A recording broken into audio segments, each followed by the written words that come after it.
கிருஷ்ணகிரி கிழக்கு மாவட்ட திமுக சார்பில் சமூக சேவகர் சங்கர் தருமன் ஏற்பாட்டில் வாக்குச்சாவடி முகவர்கள் மற்றும் வாக்குச்சாவடி டிஜிட்டல் முகவர்கள் 200 பேருக்கு 1,20,00,000 ரூபாய் மதிப்பீட்டிலான ஸ்கூட்டரை அமைச்சர் சக்கரபாணி வழங்கினார்.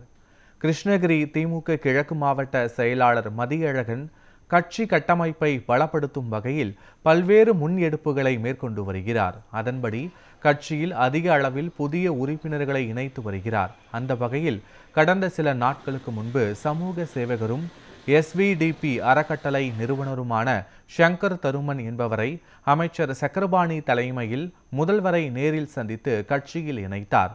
பின்னர் புதிதாக கட்சியில் இணைந்த சங்கர் தருமன் கிருஷ்ணகிரி கிழக்கு மாவட்ட செயலாளர் மதியழகன் MLA தலைமையில் 1000 நபர்களை அமைச்சர் சக்கரபாணி முன்னிலையில் கட்சியில் இணைத்தார்.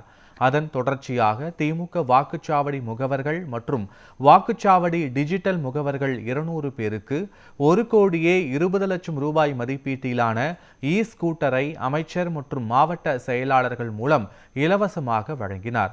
தமிழகத்தில் முதல் முறையாக கட்சியை பலப்படுத்த வாக்குச்சாவடி முகவர்கள் சிரமம் இன்றி கட்சி பணியாற்றி ஸ்கூட்டர் வழங்கப்பட்ட செயலை அமைச்சர் வெகுவாக பாராட்டினார்.